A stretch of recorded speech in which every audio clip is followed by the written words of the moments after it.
kita. Pertanyaan yang culture. Iya lagi, iya lagi, iya lagi. Sebenarnya ini narasinya itu tadi mau bertanya bang, kapitalisme apa tadi Bisa bisa memberikan memberikan kesejahteraan kesejahteraan negara, gitu. negara. Eh, mendistribusikan kesejahteraan kepada masyarakat gitu. Masyarakat mana dulu nih? Kalau masyarakat yang itu mah iya, masyarakat Yang masyarakat mana elit. nih? Yang itu yang sawit-sawit itu loh. Begini guys, Oh, eh pada dasarnya kemudian itu semua berangkat dari modal ya. Dalam kapitalisme itu berangkat dari milik modal. Lu punya modal, lu punya kuasa kan sebenarnya. Dan jadinya jika si orang tersebut tidak punya modal, maka dia tidak punya kuasa. Ketika betul. dia tidak punya kuasa, dia akan ikut pada orang yang punya Kuasa. kuasa. Paling tidak dia menjadi buruh atau istilahnya apa? Buruh atau kemudian Budak. budak gitu. Ya. Sehingga kemudian eh, kesejahteraan yang dihitung di dalam kemudian sistem ekonomi kapitalisme itu tidak dihitung daripada kesejahteraan yang berdampak dari semua pendapatan merata di seluruh masyarakat. Hmm. Tapi perhitungan kemudian apa istilahnya? Perhitungan kesejahteraan itu dianggap sejahtera ketika kemudian uang berputar itu rasionya tinggi.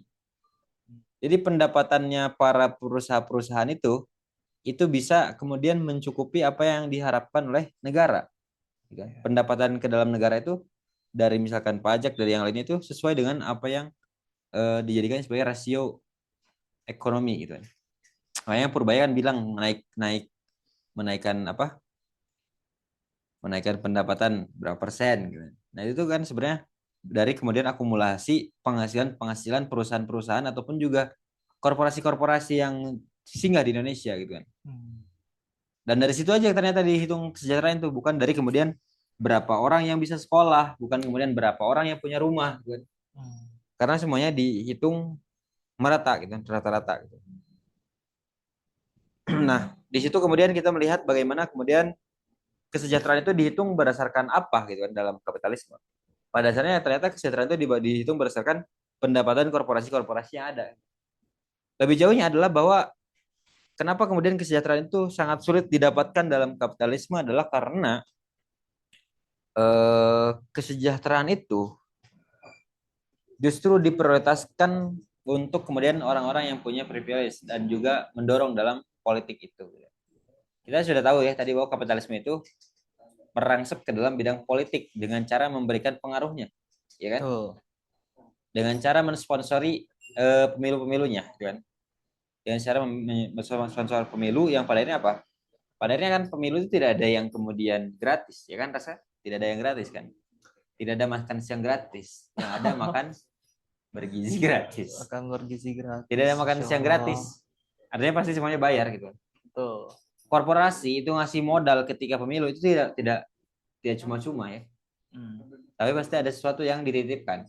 Entah itu kebijakan, entah itu kemudian apa namanya privilege dan lain sebagainya. Dari situlah kita tahu bahwa selama kemudian negara itu kemudian masih menggunakan sistem ini, sampai kapanpun pemilu bersih itu tidak akan pernah ada. Bahkan ya pemilu itu memang sudah cacat dari sejak sistemnya, bukan Tuh. tentang orangnya. Gitu. Yang pada akhirnya ketika kebijakan itu dibuat, orientasi daripada kesejahteraan itu bukan rakyat, tetapi negara.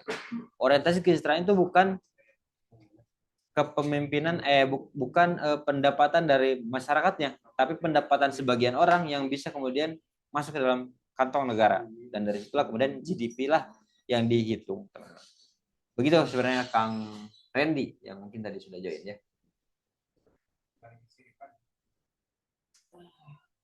Siapa? Ini tanya Bang, dalam Islam apakah mendukung konsep pasar bebas seperti kapitalisme modern? Ini seperti yang kita ketahui bahwa kapitalisme sedang dalam masa apa?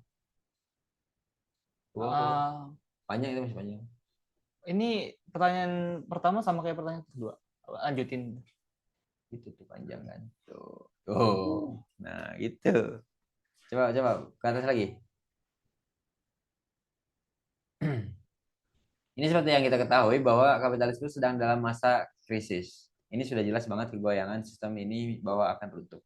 apa sebenarnya yang benar-benar wah, apa itu? Benar-benar apa? Berakhir. Berakhir dari kapitalisme ini berakhir secara total atau kembali ke masa awalnya yang hanya menjadi modus produksi. Dan Anda juga penasaran nih proses berakhirnya itu bagaimana. Mau tanya satu lagi, seperti yang tadi dijelaskan, kapitalisme itu menciptakan kelas. Apa pandangan Bang Raffi terkait kajian berbayar yang segmennya hanya kelas menengah ke atas? Apakah itu salah satu bentuk dari marketing? Kenal tuh gua. Ada lagi cuy. Udah ya? Oke. Jawab dulu. Pertama, konteks pasar bebas dalam Islam, teman-teman. Eh, dalam Islam, siapa tadi yang nanya tuh? Kang siapa tadi yang nanya? Gak ada namanya ya? Nggak ada. Kang Titik. Kang Detik, Kang Strip. Kang Titik. Izin tanya Bang, dalam Islam apakah mendukung konsep pasar bebas seperti kapitalisme modern? Guys, pasar bebas dalam kapitalisme modern itu semua adalah mulai muncul ketika kemudian pasar itu dikuasai dan juga pentingnya berekspansi untuk memperluas jangkauan pasar. Makanya kenapa dalam kapitalisme itu mendorong banyak ekonomi global karena itu dalam rangka kemudian memperluas pasarnya. Kenapa harus memperluas pasar? Karena untuk memperluas wilayah permintaannya. Supaya apa? Supaya produksinya makin gede.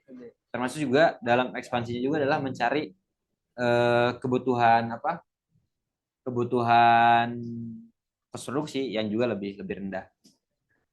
Dalam Islam sebenarnya pasar itu kemudian eh, apa istilahnya ya? Eh, negara itu berfungsi sebagai operator dalam dalam dalam negara ya, dalam pasar ya.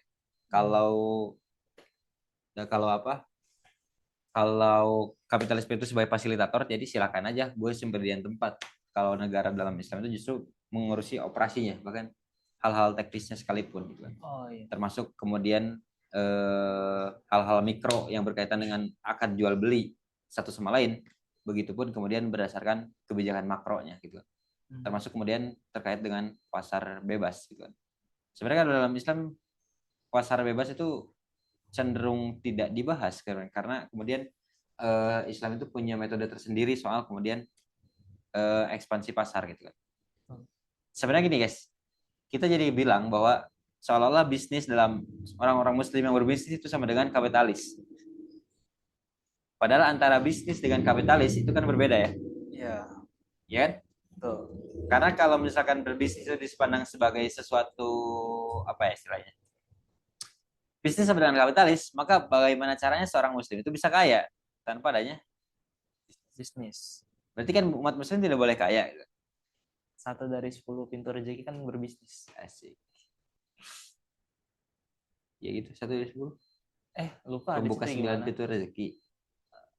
9 pembuka pintu rezeki ya. Bisnis gitu kan. Nah, dalam pasar bebas sebenarnya dalam regulasi pasarnya Islam sebenarnya semuanya simpel ya. Semuanya boleh diperjualbelikan kecuali selama tidak bertentangan dengan Syariat. syariat dengan syar'i. Makanya dalam konteks Islam sebenarnya pasar bebas ini tidak terlalu dikenal. Tapi secara ekspansif dan perluasan bisnis itu semua perlu dilakukan dengan matang. Makanya kan dalam beberapa kondisi kemudian perekonomiannya umat Islam dulu tuh menyebar kan ke negara-negara luar untuk kemudian membuat jaringan-jaringan pasar di luar. Itu untuk ekspansinya gitu kan. Tapi dalam misal ini batasannya adalah syariat gitu kan, bahwa produknya apakah sesuai dengan syariat atau tidak, transaksinya sesuai dengan syariat atau tidak, sirkahnya investasinya atau bekerja sama dalam bisnisnya itu sesuai dengan syariat atau tidak. Intinya kemudian simpel aja semuanya, that simple that simple semuanya itu batasannya adalah syariat gitu kan. Makanya kemudian hal ini juga penting. Kemudian yang kedua, ini seperti yang kita ketahui bahwa kapitalisme sedang dalam masa krisis. Ini sudah jelas banget kegoyangannya. Tapi apa sebenarnya yang benar-benar berakhir dari kapitalisme ini? Berakhir secara total atau kembali ke masa awalnya hanya menjadi modus produksi? Dan Anda juga penasaran nih proses berakhirnya itu bagaimana? Guys, bahwa sebenarnya kapitalisme itu pasti akan berakhir. Bagi seorang muslim itu sebuah keyakinan yang pasti kita akan pahami bahwa kita berangkat dari satu hadis Nabi bahwa akan tegaknya kembali ideologi Islam untuk memimpin dunia dengan adanya khilafah Islam. Termasuk di dalamnya adalah sistem ekonomi Islam yang akan memimpin kembali gitu. Dan dari situ kemudian kita paham teman-teman bahwa kapitalisme ini akan berakhir. Terkait dengan bukti bahwa kapitalisme akan berakhir, kita merasakan krisisnya hari ini. Dan ternyata krisis dalam kapitalisme itu ternyata kan kita identifikasi dua hal ya. Krisis itu untuk mendekati kematiannya kapitalisme, atau yang kedua adalah krisis itu adalah memang adalah SOP kapitalisme. Di mana kapitalisme itu pasti akan mengalami krisis dulu, kemudian tumbuh lagi. Tumbuh lagi. Karena diselamatkan oleh negara. Dari situ kita paham bahwa ternyata kapitalisme itu akan selalu mengalami pola-pola tersebut. Cuman pada akhirnya kita harus membaca bahwa kapitalisme itu kapan kiranya kemudian kapitalisme itu tidak bisa bangkit lagi dan mati gitu. Yang gue pahami dalam beberapa perspektif kajian terkait dengan eskatologi ataupun juga tentang politik masa depan, itu kemudian mengatakan bahwa si kapitalisme itu akan mati semati-matinya dan akan digantikan oleh sistem alternatif yang lain. Dan sistem alternatif yang lain itu yang tidak ada kaitannya dengan aturan-aturan main kapitalisme. Artinya kapitalisme di situ sudah habis-habisnya, gitu kan. Bukan lagi sebagai hanya sekedar mode produksi, tapi juga habis sebagai sebuah sistem yang eksis di dunia, gitu kan. Dan ternyata di situ kemudian oleh para tokoh-tokoh tadi kemudian dihitung bahwa di situlah Islam yang kemudian memimpin itu. Tapi akan seperti apa fragmennya adalah bahwa ternyata berdasarkan beberapa ahli tadi kemudian dikatakan bahwa hipotesis yang sangat kuat terkait dengan kematian kapitalisme itu adalah chaosnya kemudian ekonomi dunia. Chaosnya ekonomi dunia. Bagaimana kemudian kapitalisme itu tidak bisa tumbuh lagi karena chaosnya ekonomi dunia. Termasuk sebenarnya yang menjadi plot twist yang paling oke adalah di mana kemudian negara-negara muslim itu bisa tumbuh dan independen. Dalam artian tidak kemudian diintervensi oleh asing. Bayangkan jika Indonesia bisa lepas dari antek-antek asing. Bayangkan emas Freeport dikelola oleh negara. Bayangkan tambang-tambang dikelola oleh negara dan dikembalikan kepada masyarakat tanpa adanya pihak swasta yang mensponsori itu.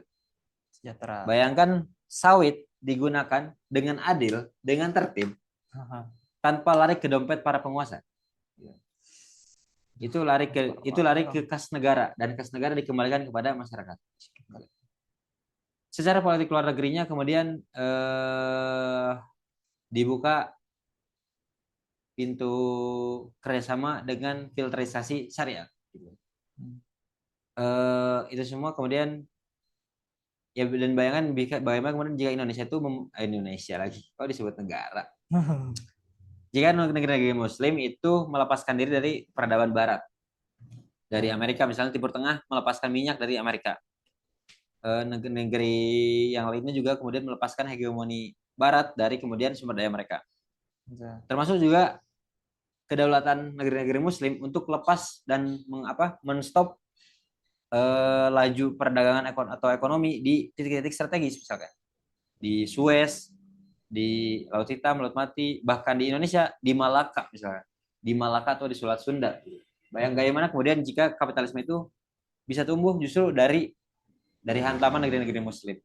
Dan ternyata negeri-negeri Muslim tidak akan bisa melakukan hal itu tanpa adanya kemudian kesadaran yang menyebar di tengah masyarakat dan juga kemauan dari penguasa-penguasa yang sudah sadar akan kemudian kerusakan kapitalisme tersebut. Itu Mas Alja. Terus yang kedua apa tadi? Mau tanya seperti yang tadi dijelaskan, kapitalisme itu menciptakan kelas apa? Pandangan Bang Rapli. Gimana ya ini? Masalahnya kita juga belum pernah ikut ke kelas-kelas berbayar kayak gitu ya.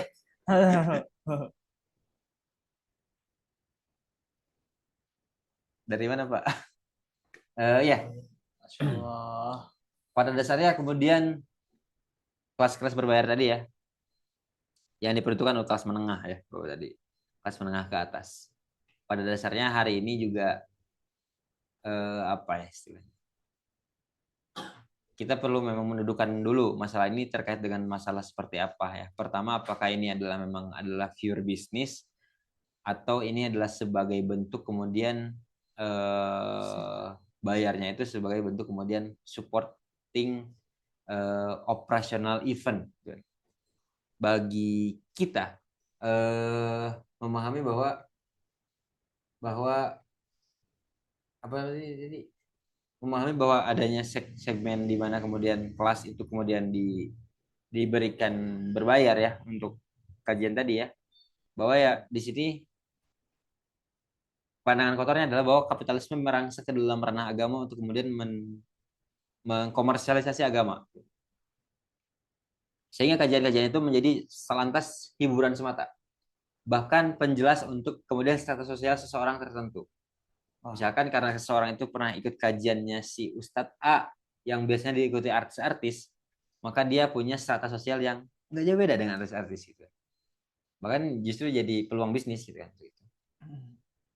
Tetapi ya paling tidak kemudian secara operasionalnya ya mungkin bisa jadi sebenarnya yang dimaksud di sini adalah biaya yang lari itu untuk kemudian ke operasional kajian. Selama untuk operasional kajian itu no problem. Tetapi setelah kemudian itu menjadi justru malah menjadi komersialisasi, disitulah kemudian bermasalahnya teman-teman. Bahwa bermasalahnya kemudian kajian-kajian seperti itu adalah ini nggak live di YouTube kan guys?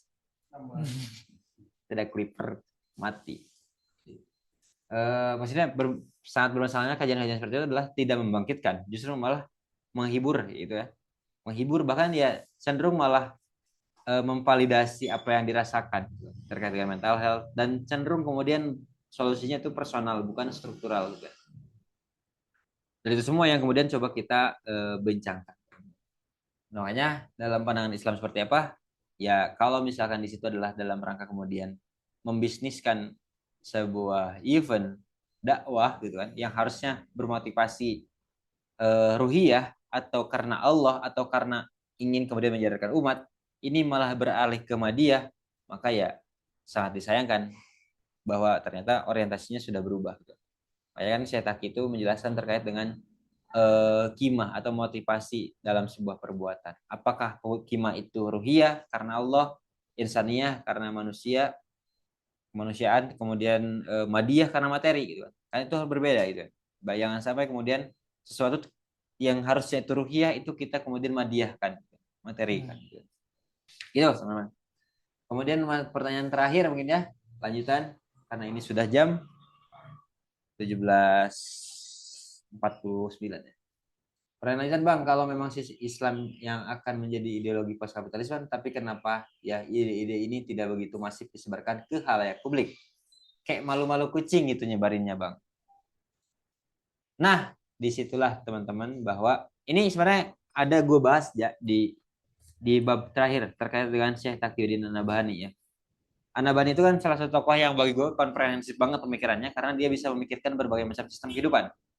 Ya. Dari masalah akidah, dari masalah politik, dari masalah ekonomi, pergaulan sampai dengan struktur negara. Tapi dia juga adalah seorang fakih ilmu.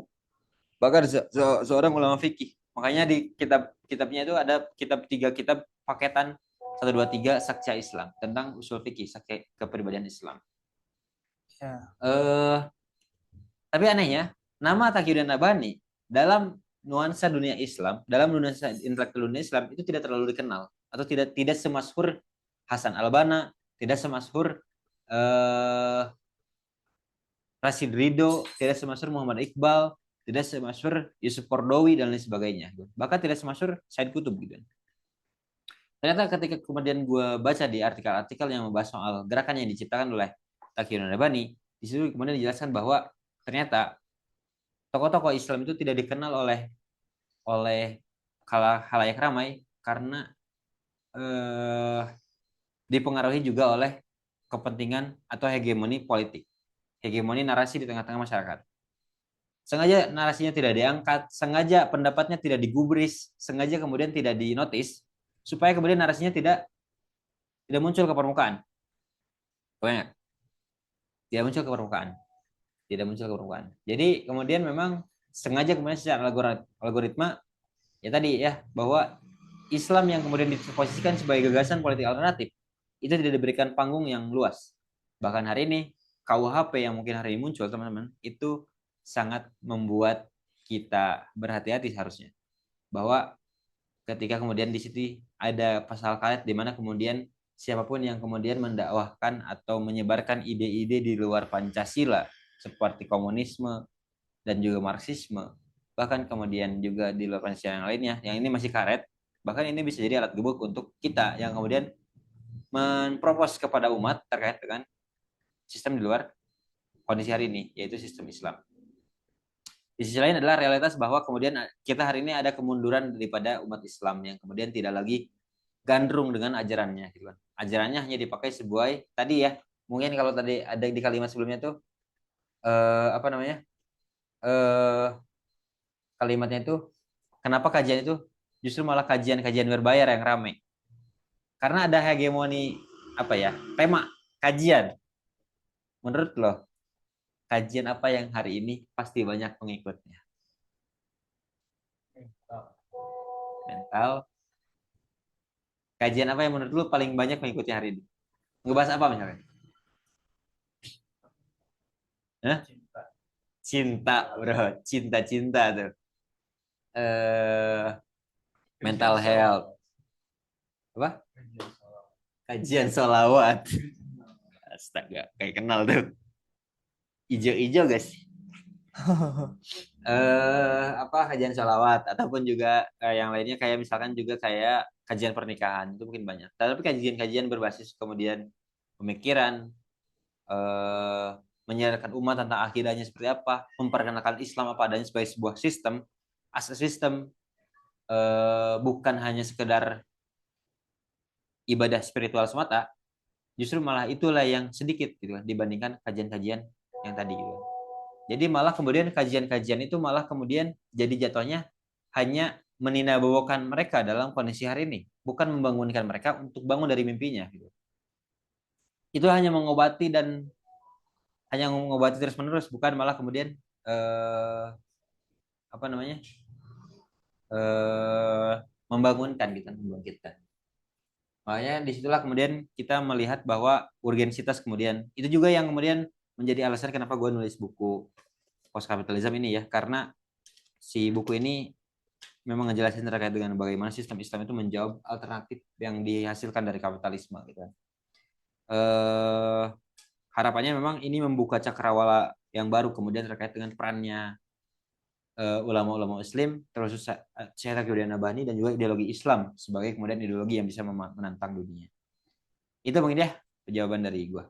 Berlama-lama mari kita tutup acara Closing ini. statement dulu guys. Apa? Apa? Closing statement. Dari mana? Dari siapa? Ya gua. Oh, iya. Jadi moderator sudah lapar, wajar. Enggak sih, banyak kegiatan ini. Ya. Closing statement dari sang penulis pencipta. Sang pencipta, astagfirullah ya Allah, maafkanlah hamba ya Allah. Ya guys, post kapitalisme itu sebuah narasi yang mungkin harus kita gaungkan, dan juga Islam harus kita semakin narasikan di tengah-tengah kita bahwa Islam memang mampu menjawab alternatif yang masalah yang di-highlightkan dari kapitalisme gitu. Kita harus punya waktu untuk kemudian bisa mengkaji Islam apa adanya dan Islam sebagai sebuah sistem yang bisa menantang dan juga memimpin dunia. Sampai jumpa di pertemuan selanjutnya.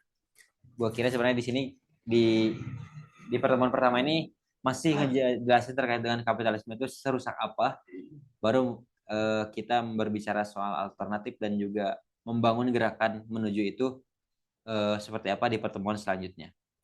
Termasuk mungkin juga teman-teman untuk 3 giveaway buku post kapitalisme ini akan diberikan setelah ada beberapa hal yang nanti mungkin disampaikan di grup ya.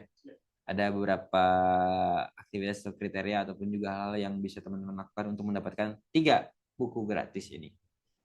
Yang tidak mendapatkan buku gratis ya fail karena ada diskon khusus untuk peserta yang daftar di apa istilahnya di kelas ini. Itu aja mungkin ya untuk Pertanyaan dari saya balikan lagi kepada Raska.